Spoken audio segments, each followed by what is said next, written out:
So good morning, all of you. So our next topic is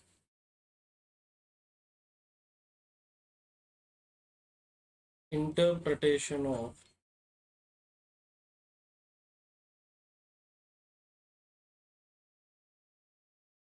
financial statements. Interpretation of financial statement, and we can expect minimum 20 to 25 marks from this chapter. And one of the one of the tricky chapter. And here, majority of the students did a mistake. They simply calculate the ratios and they didn't concentrate on the analysis of that scenario based on that ratio. So they didn't give the proper clarification and proper analysis based on that ratio. So remember, so we expect one descriptive question from this chapter. So one descriptive question each carry around 20 marks. Out of that, ratios carries only 6 to 7 marks, and the remaining marks only for your analysis. Remaining marks only for your analysis. And don't give the simply direct proportionate or indirect proportionate of the ratios as a reason. So means, for example, coming to the GP ratio is the gross profit ratio is equal to gross profit by sales into 100. So here, due to the increase in sale, gross profit ratio increased by so on so rate. So these type of reasons are not accepted. So be concentrate, and one of the most important topic in FR. Okay. Then coming to here, so interpretation is nothing but what analysis. So financial statement simply. So already we discussed. So financial statement generally provide what? So it provide the performance and position, financial position and financial performance of the entity. So analysis of the financial statements by using the ratio analysis. So how you interpret, or how you, by using the ratio analysis, how you interpret the financial performance and financial position of the respected entity. Financial performance and financial position of the entity. So for interpreting the financial statement, generally we use what? Ratio analysis. So generally we use what? Ratio analysis. So in this chapter, from this chapter, we expect the questions like, so comparison. We expect the questions like, so comparison of one entity over two periods means, so the financial statements of a entity of a one period is compared with another period, and comparison of two entities financials of a same period or single period, same period or single period, and comparison of entity with industry standards, comparison of entity with the industry standards of the respected period, analysis of consolidated financials of the entity, like acquisition of subsidiary or disposal of a subsidiary, and analysis of so cash flows information. So we expect these five type of questions from this chapter in the final exam. So here, first before going to that, so here what is meant by ratio? So ratio is nothing but ratio is nothing but establishing the relationship between the two financial variables is called as what? Ratios. Is called as what? Ratio. So here we classify the ratios into so first one is profitability ratios, so which are relating to the performance ratios, what performance ratio, and another one is position ratio. Position ratios nothing but short term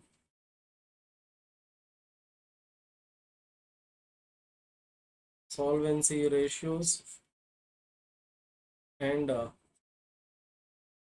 long term short term solvency ratios and long term solvency ratios, and another one is investors ratio, investment related ratios. We classify the ratios into these three types, so performance ratios, position ratios, and investors ratios. Then coming to the performance,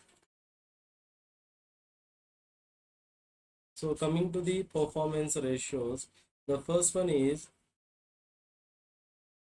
so return on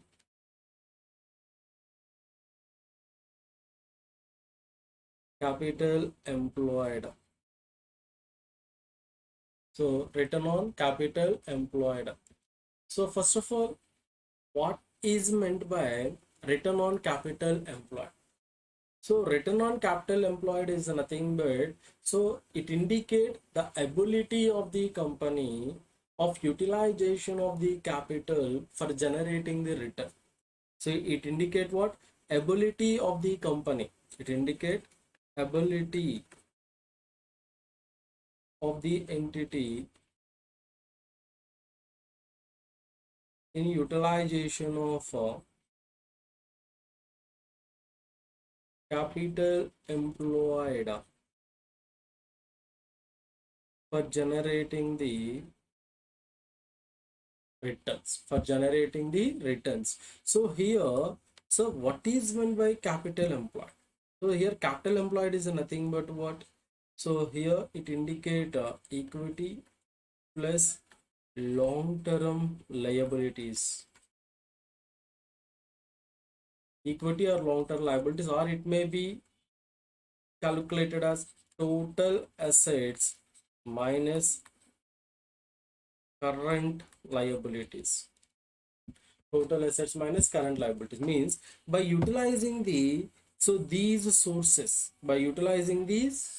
equity and long term liability or non current liability, by utilizing these sources, how much return able to generate by the company is indicated by return on capital employed, so return on capital employed is nothing but, so return on capital employed so is nothing but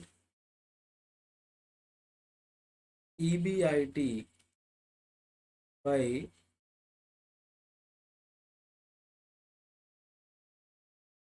capital employed into 100. EBIT by capital employed into 100. So here EBIT stands for what? Here, so EBIT is equal to operating profit,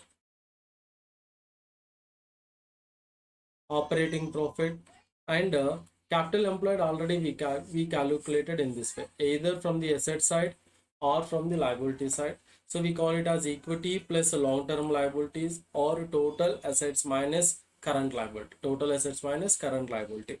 So here this is what is meant by return on capital employed. So here, so EBIT is in direct proportionate with return on capital employed, and capital employed is in inverse proportionate with return on capital employed. It means how to analyze this one. So for example, if capital employed is increased, then return on capital employed is decreased. So, and if the capital employed decreased, then return on capital employed say is increased. Return on capital employed is increased. So, for example, in the year 2000 X1 and 2000 X2 is there. So here equity and retained earnings and reserves and surplus, the total amount is 20 lakh.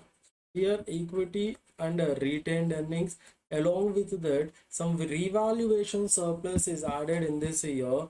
Then due to that capital employed is increased to 25 lakh. 25 lakh. So when we compare the capital employed of the 1 year 2000 x2 with the previous year 2000 x1, there is an increase in capital employed by how much amount? 5 lakh. Then due to that the return on capital employed is decreased. So here capital employed increase, then return on capital employed is decreased. Return on capital employed is decreased. So in the same way, if you observe, so if EBIT or operating profit increased, then return on capital employed increased. Then EBIT is decreased, then return on capital employed is decreased. Okay, so then numerator generally is in direct proportionate and denominator is an inverse proportionate.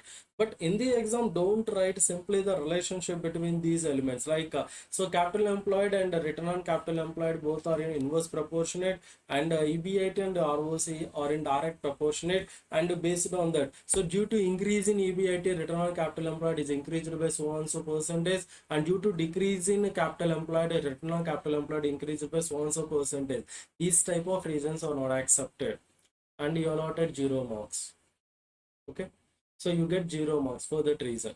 So here you need to check, so why the capital employed increased. For example, in this case, in the last year, the capital employed means equity plus retained earnings is around 20 lakh.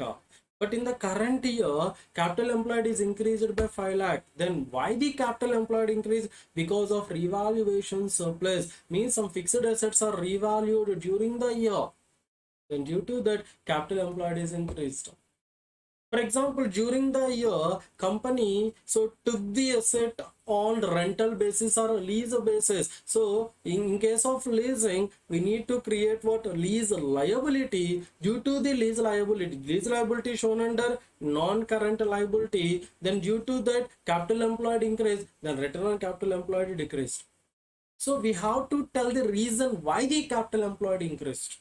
Why the capital employed increased? So because during the current year we took the loan from the bank. For example, in the year 2000 x1, in the year 2000 x2, 2 years are there. So here capital employed is around 15 lakh. Here capital employed is around 25 lakh. So on in the year 2000 x2, correctly on 31st March 2000 x2. So I means, so if you sorry, 30th December 2000 x2, company took the loan of around 10 lakh. Company took the loan of around 10 lakh, means just one day before the completion of the year, company took the loan of around 10 lakh. So previously, so before taking the loan, the capital employed is around 15 lakh. Then there is no change. When we compare with the previous year, here return on capital employed is around 20%, and based on that, if you calculate, return on capital employed is 25%, but due to taking the loan, the return on capital employed is decreased to 18%.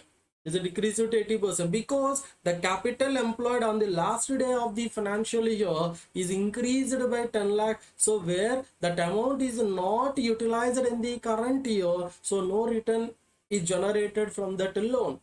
Then due to that, return is decreased by how much amount? 18%. So in this way, so while reading the scenario, you need to check why the capital employed is increased or why the capital employed is decreased, and why the EBIT increased or why the EBIT decreased. Why the EBIT decreased. So we have to tell in that way. We have to specify in that way. Okay, clear? So, but then coming to the EBIT perception, then how to calculate the EBIT? Means nothing but what? Operating profit. So that is nothing but what? Sales minus cost of sales. Then we get gross profit. Then so operating cost, so then we get operating profit is there. operating profit. So then why the operating profit is affected, either increase or decrease in the operating profit when compared with the previous year? So you need to check, is there any steady rate of increase in the parallel with the gross profit or not, or any change in sales, or any change in cost of sales, or any change in operating cost. You need to check these differences. So based on that, how the operating profit affected, based on that, how the ROC is affected, you need to analyze in that way. We need to analyze in that way. Okay, so return on capital employed is nothing but what? So EBIT by nothing but operating profit by capital employed.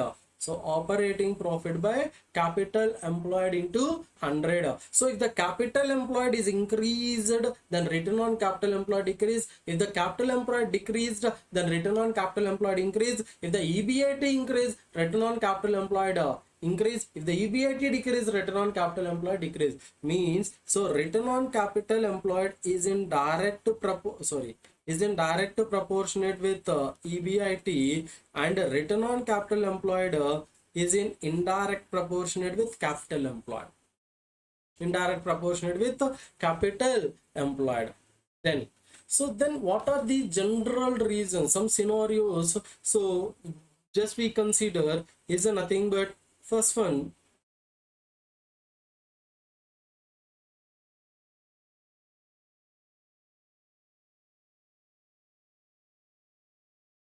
So first one, for example,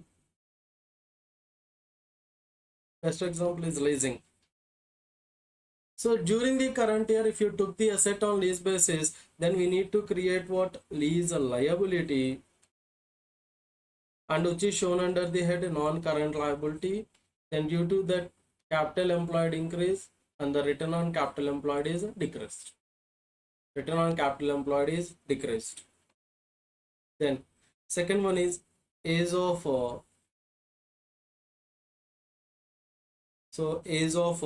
assets.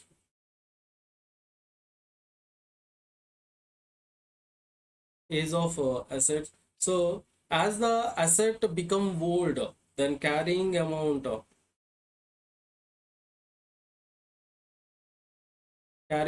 decreases. So as the asset become old, then automatically it depreciated more. Then automatic book value is decreased. If the book value decrease, then total asset decrease. If the total asset decrease, capital employed decrease. Then return on capital employed increased. Then return on capital employed what? Increased. So and we say in another way, so here as the asset become old, so generally new asset perform very well when compared with old asset. As the asset become old, its performance is also reduced. Then due to that, the depreciation is also affected. Initially, if you follow the reducing balance method, initially we create the more depreciation. Later on, the amount of depreciation decreases regularly. As the amount of depreciation decreases, the total cost decreases, because depreciation is shown as a part of the cost, right? So as the amount of depreciation decreases, the total cost decreases, means the profit is increased. The profit here stands for what? EBIT. If the EBIT increases, return on capital employed is also increased. You can say in that way. Okay. So and so third one is, so timing of purchase of asset also have an impact on the capital employed. For example, already we discussed this one in another way. So for example, in the year 2000 X1, in the year 2000 X2, so total assets is around 30 lakh. In this year, total assets is around 45 lakh is there. So actually the books of accounts are closed on 31st December 2000 X2, but you purchase the asset on 31st December 2000 X2 for 15 lakh. You purchase the asset on 30th December 2000 X2 for 15 lakh. So here, just one day before the closing of the year, you purchase the respected asset. Due to the total asset increased by 15 lakh. Then due to that capital employed increased by 15 lakh. Due to that return on capital employed is decreased by 15 lakh. So before purchase of the asset, the company performed very well. The return on capital employed when we compared with the last year, so in the current year return on capital employed is more. But due to the purchase of this asset on the last day, just one day before the last day of the financial year, then total capital employed is increased by 15 lakh. Then automatically it has an impact on return on capital employed. There is a decrease in return on capital employed. There is a decrease in return on capital employed. And another example already we discussed. So nothing but revaluation of asset. So in case of revaluation of an asset, so there are two ways are there, either increase in value of an asset or decrease in value of an asset. In case of increase in value of an asset, some revaluation surplus is created. Due to the revaluation surplus, where we show the revaluation surplus under the head retained earnings, then due to that equity is increased. Equity stands for what? Capital employed. That capital employed is increased, then automatical return on capital employed is decreased. So in this way, we have to analyze. These are just small examples relating to the return on capital employed, how the capital employed is affected. So in this case, while analyzing the return on capital employed, just you need to say like why the capital employed increased or why the capital employed decreased, why the EBIT increased and why the EBIT decreased. We have to specify in this way, and based on that increase or decrease in capital employed, we say return on capital employed is affected. Return on capital employed is affected. So this is the first one, return on capital employed. So return on capital employed is equal to, what is the formula? So EBIT by capital employed, EBIT by capital employed into 100. EBIT stands for what? Operating profit. So operating profit by capital employed into 100. Then second one,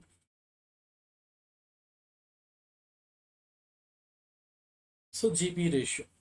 So generally GP ratio stands for what? Gross profit by sales into 100. So generally, so gross profit is calculated as what? Sales minus cost of sales. Sales minus cost of sales. So here, if the GP ratio is increased, or decreased, either increased or decreased, then you need to check any change in. So how many items are there? Two. Any change in sales or any change in sales mix or any change in purchase price or any change in cost of sales. Any change in cost of sales. Cost of sales is also required to be considered. So why, sir? For example, if you want to compare the A limited with the B limited, and A limited has a policy so to consider depreciation as a part of the cost of sales. So here cost of sales is equal to 10 lakh plus depreciation is equal to 3 lakh, then total 13 lakh is the cost of sale. But B limited has a policy to consider the depreciation under administrative cost, then it consider cost of sales only 10 lakh. The depreciation is not considered. This depreciation is not considered by B limited. Then due to that, if you compare this, so here the GP ratio is so in case of A limited, the GP rate is so very high. Sorry, GP rate is low, because so why the GP rate is low? So because cost is increased by depreciation. Cost of sales increased by depreciation. If the cost of sales increase, gross profit decrease. So in this case, GP rate is increased because cost of sales is decreased. Okay, so gross profit depends upon two variables, either sales or cost of sales. So if the sales are increased, then GP rate is increased. If the sales are decreased, then GP rate is decreased. Coming to the cost of sales, if the cost of sales increase, then GP rate decrease. If the cost of sales decrease, then GP rate is increased. So while analyzing the GP rate of the two periods, or while analyzing the GP rate of one entity with another entity, or while analyzing the GP rate with the industry, we need to check is there any change in sales or cost of sales during the year. Coming to the cost of sales, we need to check is there any change in production cost or purchase cost during the year. Those required to be checked. If the cost increased, then profit decreased. If the cost decreased, profit increased. Why the respected? In this case, how to write the respected analysis? So when we compare with the A limited, when we compare the A limited with the B limited, in A limited GP rate is very low because cost of sales is more. Why the cost of sales is more in case of A limited when compared with the B limited? Because A limited has a policy to include the depreciation in the cost of sale. Means so unusual, so unnecessary costs are included in the cost of sales. If the B limited also has the same policy, then we can compare the GP rate. But here, due to the adding of depreciation by A limited in the cost of sales, gross profit is decreased, but the policy is not followed by B limited. That's why there is a difference between GP rates. So there is a variation in GP rate. So while analyzing the GP rate, we need to consider these four factors. So change in sales, change in sales mix, change in purchase price, or change in cost of sales. We require to consider these things. And so third one is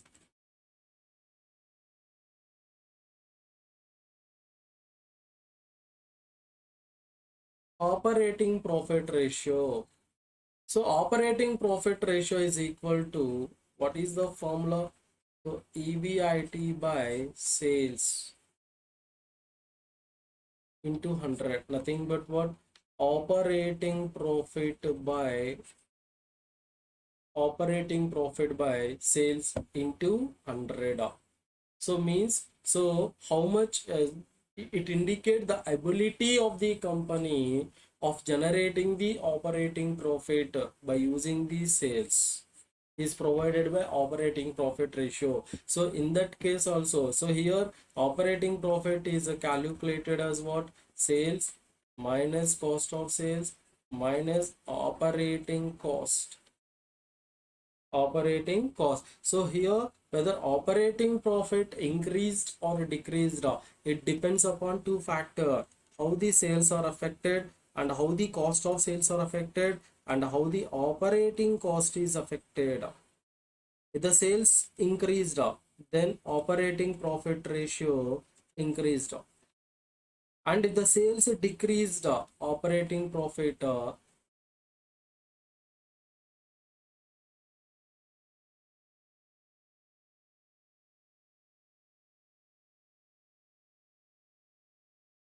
so operating profit ratio is decreased. But coming to the cost, those are in inverse relation. Coming to the cost, those are inverse relation. So we need to check. So in case of operating profit ratio, same analysis we consider what we considered in what we discussed in relation to the GP ratio. For example, if the company has a policy to consider the depreciation as a part of the cost of sales, then due to that cost of sales is affected, then due to that operating profit is also affected. And you need to check whether operating profit are increased or decreased in the same line of gross profit or not. We need to verify that one. If they are increased or decreased in the same line of the gross profit, then you need to check is there any impact in operating cost during the year. For example, company took the one premises on a rental basis during the year, but from that premises no returns are generated, no sales are generated, then we incur only rent during the year. That is forming part of what? Operating cost. As the operating cost increased, then our profit is decreased, then automatical operating profit ratio is also decreased. So we need to check. For example, if the operating profits are not in the line of gross profit, then you need to verify the cost of sales.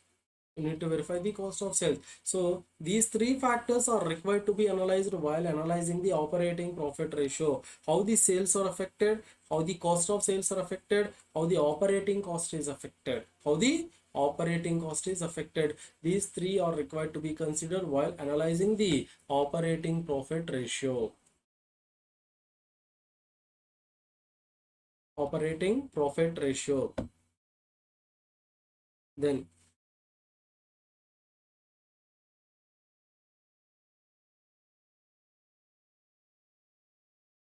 next one,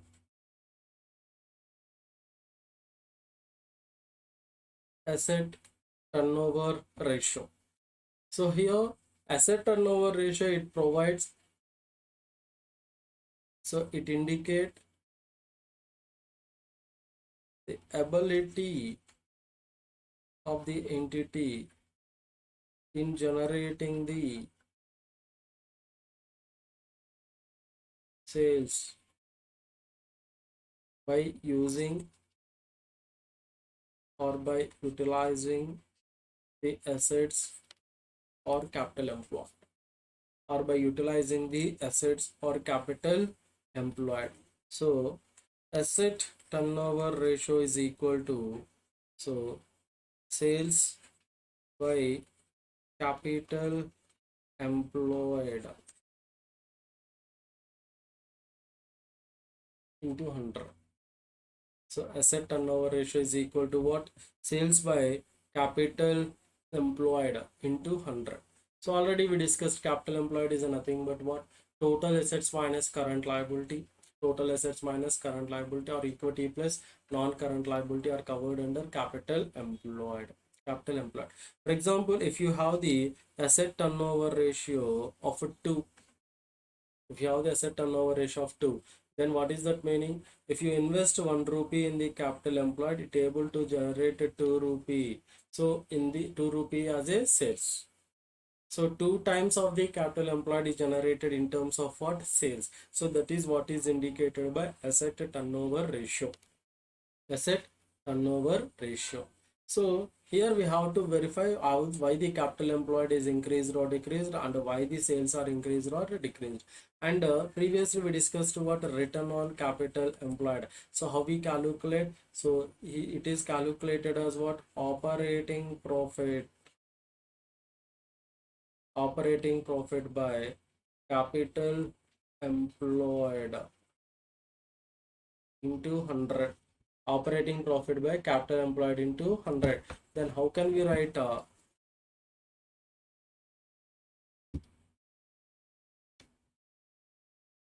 so how can we write this one? So we can write this in this way. One is operating profit by sales, and so, and another one, and so sales by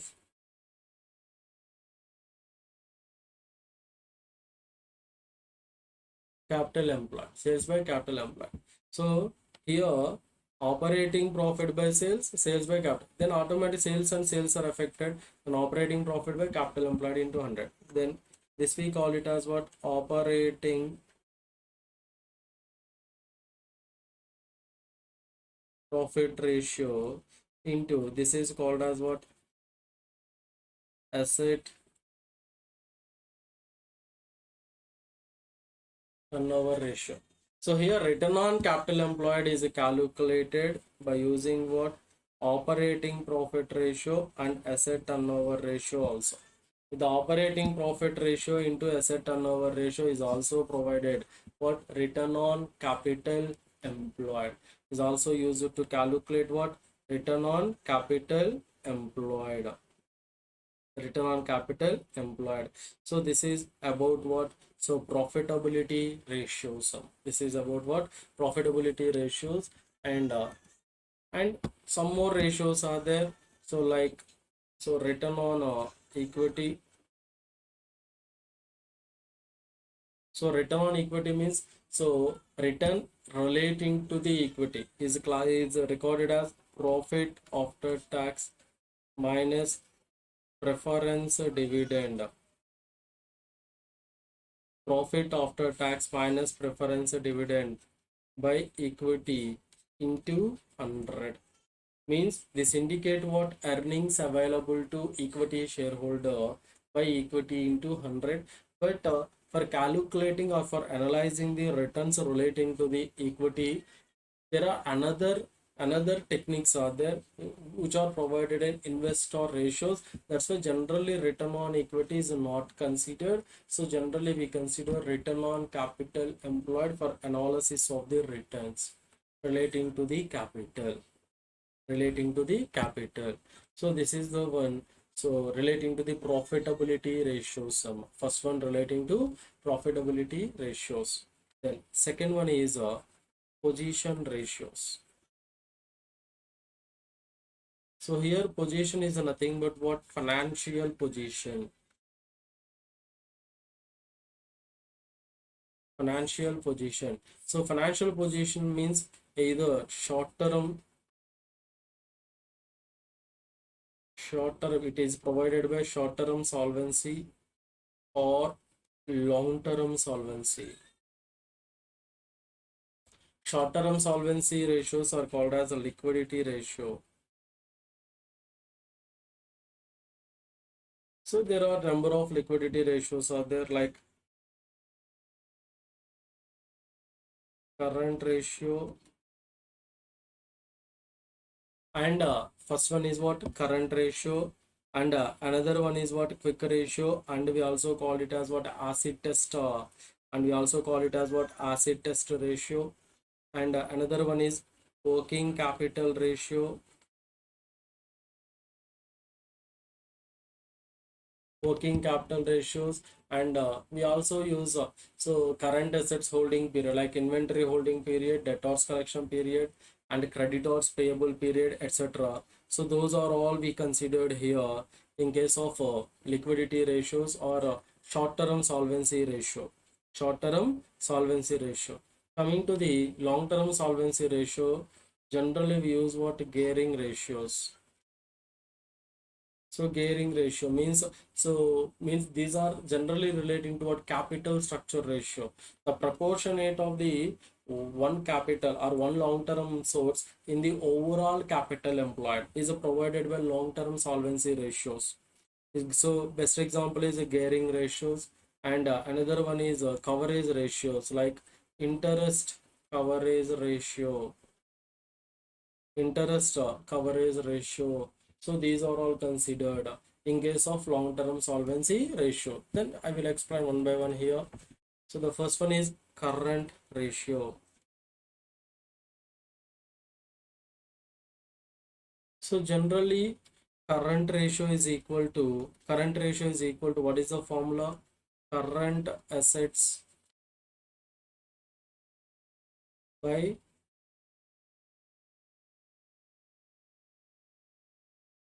current liability. So it provides ability of the entity to pay off current liabilities by using current assets. Means whether company able to meet short-term obligations, whether company able to meet its short-term obligations or not, that is provided by what current ratio. That is provided by what current ratio. So here for calculating the current ratio we use current assets and current liability. So here current assets are nothing but what debtors and inventory, cash and bank balance, and plus any receivables if any. Then coming to the current liabilities, we consider generally what creditors and payables if any, those are considered. So and another one is BOD, bank overdraft, is also considered bank overdraft. So here for example the total current assets is equal to, so 1, and the total current liability is also 1. Then current assets by current liability is equal to 1. So just we have sufficient current assets to meet the current liability. Sufficient current assets to meet the current liability. For example, suddenly you have the sudden obligation, and sudden obligation created to you, and suddenly we receive the demand from the government, a tax demand for the tax liability of the government. Then how can you meet that obligation? So exactly, you maintain the sufficient current assets to meet the current liability. That's why, so current ratio, the ideal ratio of the current ratio should be more than 1.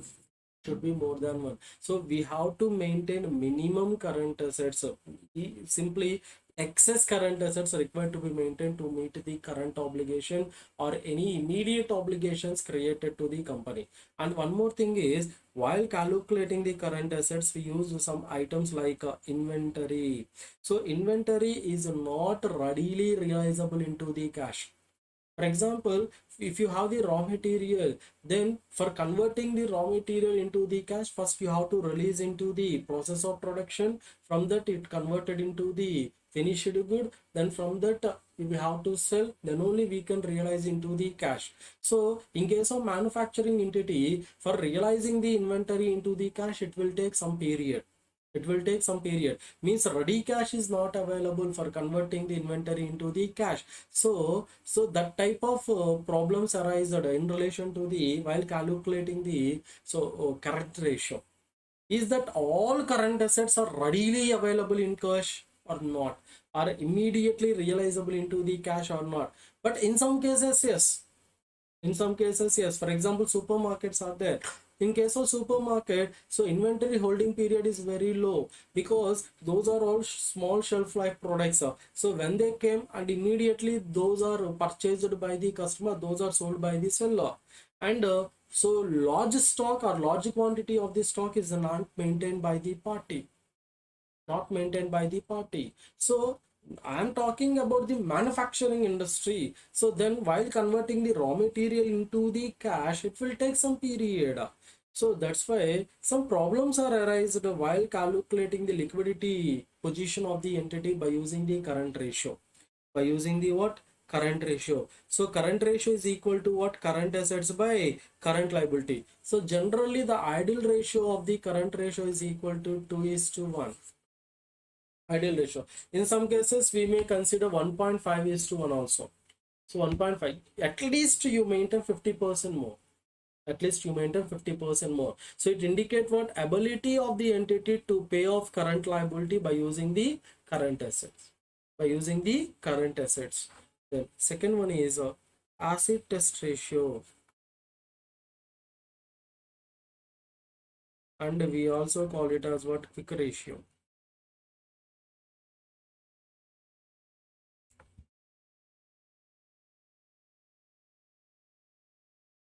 So here quick ratio is equal to, formula is quick assets by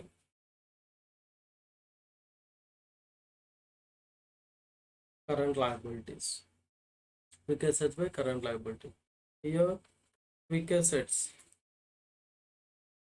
is equal to current assets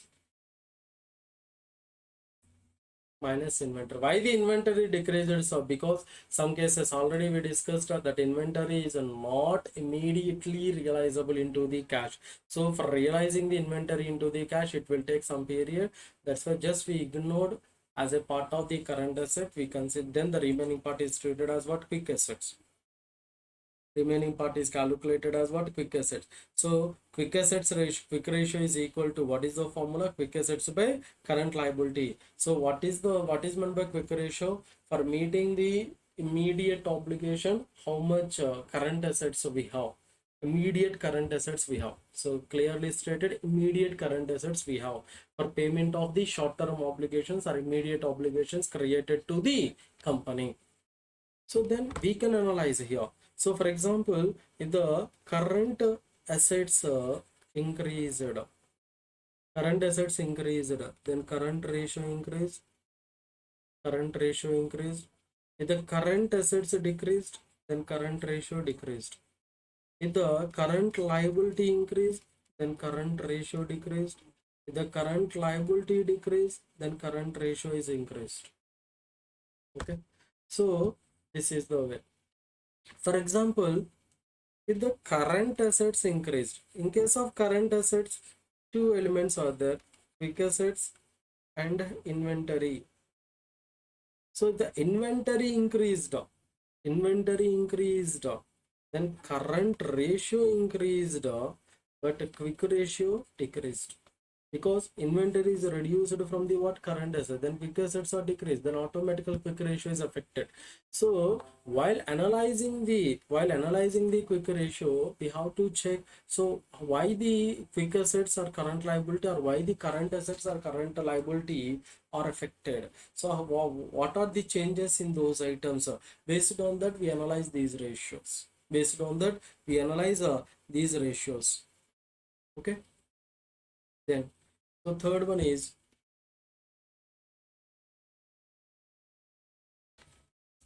so working capital.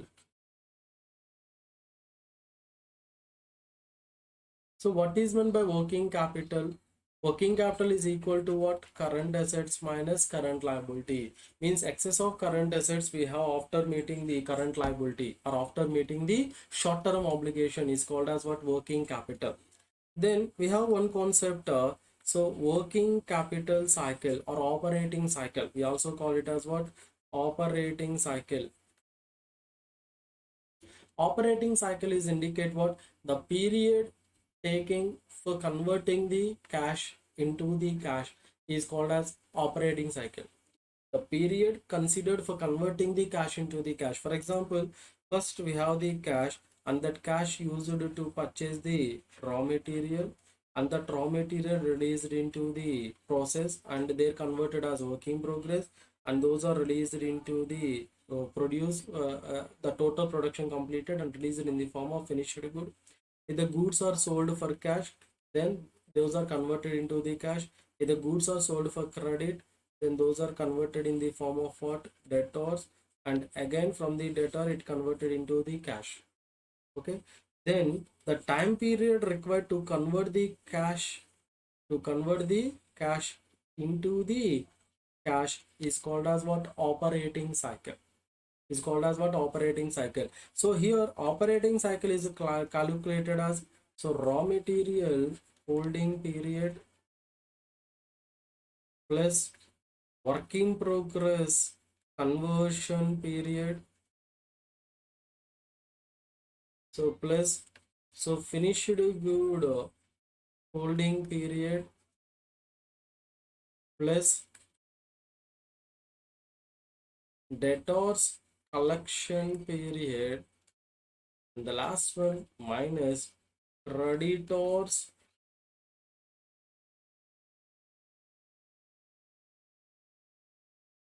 payable period, is called as what? Operating cycle. So if the operating cycle increased, means working capital cycle or operating cycle increased. If the operating cycle increased, number of holding or number of retaining the amount in the form of current assets other than cash is increased. Other than cash is increased, means there is a delay in collection of the cash. The operating cycle increased, meaning what? There is a delay in collection of the cash. There is a delay in collection of the cash, then it affected the liquidity position of the company. Means our amount is blocked in the form of what? Short term capital or operating capital, we call it as working capital. The operating cycle increased means what? Our amount blocked in the form of working capital other than cash. If the operating cycle decreased, means, so there is no delay in collection of the cash. That amount of that these current assets, raw material, work in progress, finished good data, these are converted into the cash immediately, so within the short span when the operating cycle decreased. Here we have to know what is the raw material collection period and work in progress conversion or finished good, and we call these three as an inventory. So what is meant by inventory holding period and debtors collection period and creditors payable period? So these are required to be calculated. So first one is what? Inventory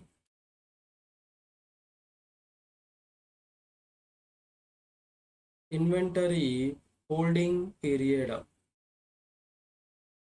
So inventory holding period is equal to, what is the formula? So closing stock by cost of sales into 365 days or 12 months. If you want to say in terms of months, use 12 months. If you want to say so in terms of days, use 365 days. Use 365 days. So closing stock by cost of sales into 365 days or 12 months. So generally, instead of closing stock, there we use the word average stock. Average stock is equal to what? Opening stock plus closing stock by 2. Opening plus closing stock by 2.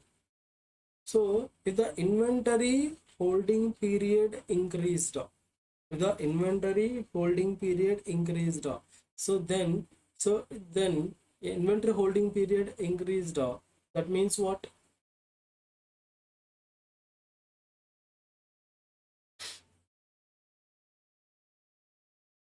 One minute.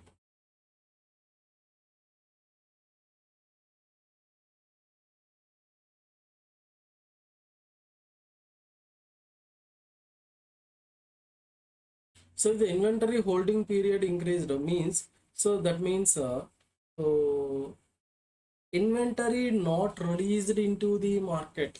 Inventory not released into the market, we say it as slow moving. It is a slow moving item, then only holding period increased. That means demand for the product decreased in the market. That means what? Demand for the product decreased in the respected market. Then we need to take the precautions how the demand relating to the product increased. For example, inventory holding period decrease, then they become what? Fast moving item in the market. In that case, the demand for the product is what? Increased. So demand for the product is what? Increased. Demand for the product is what? Increased. So while evaluating the respected scenario based on the inventory holding period, we have to consider these things. So one is what? Lead time. One is what? Lead time. And second one is what? Seasonal fluctuations. Seasonal fluctuations in orders. And the third one is what? Alternative use of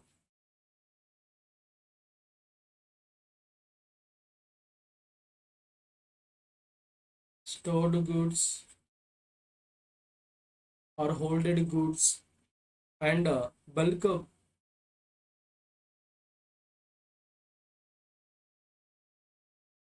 bulk buying discounts, etc. These are all required to be considered. These are all required to be considered. So here the first one is what? Lead time and seasonal fluctuations in the orders. So coming to the mangoes or coming to the apples, apple is a seasonal fruit. So in the winter, so we have the more supply. In the winter we have the more supply, and for the remaining period we have the less supply of the respected product. So based on that the prices are fluctuated. Based on that the prices are fluctuated. So coming to the mangoes, it is a fast moving item. So in case of summer, so it depends upon seasonal fluctuations in orders and alternative use of the store out goods. And for example, if there is a slow moving item, better to give the bulk buying discounts. Better to give the bulk buying discounts. So these factors are considered. So while analyzing the inventory holding period. Then the second one is debtors.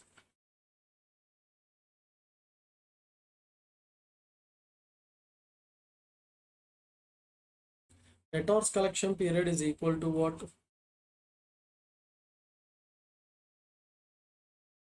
Closing debtors by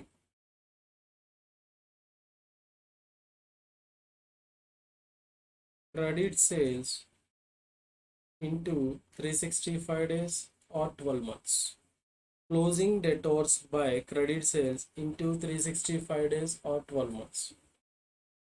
So here, if the debtor collection period increased, debtor collection period increased means your amount blocked at the customer, your amount blocked at the customer, then due to that your working capital is increased, your amount blocked at the customer, due to that our working capital, in working capital itself idle asset is only increased.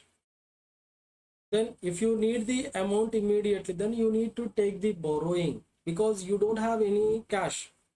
You are going to receive the cash in future because the debtor not pay the amount immediately, that amount blocked at the debtor, then you took the borrowing, due to that some interest cost is created to you. So if the debtor collection period increase, there is a chance of creating opportunity cost to you, opportunity cost to you because of non-collection of the respected cash, non-collection of the respected cash. You have to consider that point, you have to consider that point.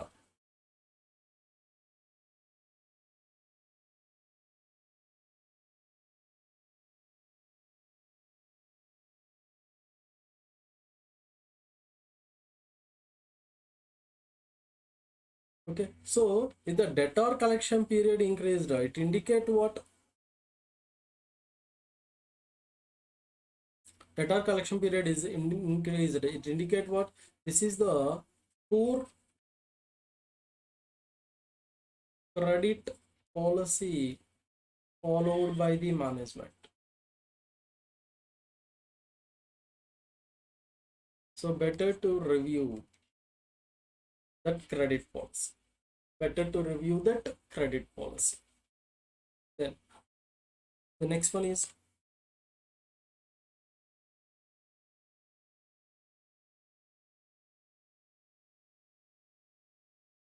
creditors payable period. Then what is the formula for creditors payable period? So closing creditors by credit purchases into 365 days or 12 months. Closing creditors by credit purchases into 365 days or 12 months. Okay, so same way, if for example, if the creditor payable period increased, creditor payable period increased, then you have the sufficient cash, you hold the cash for more period, you can utilize the cash for another purpose, you create some revenue or some sales from the respected amount. So it is beneficial to the entity if the creditor payable period increased. For example, if the creditor payable period decreased, means that supplier does not supply the goods, does not provide the more period to you to pay the amount, or it does not sanction the goods on credit period for more period. So creditor payable period is indicate what? Closing creditors by, it indicate closing creditors by credit purchases. So credit purchases into 365 days or 12 months. So these are coming to covered under what? So short-term solvency ratios, short-term solvency ratios. Then coming to the long-term solvency ratios. So remember, long-term solvency ratios indicate proportionate. So these are relating to the capital structure ratios. Capital structure ratios. So I will explain these long-term solvency ratio and investor ratios and problems relating to the interpretation of the financial statement in the next lecture. Okay.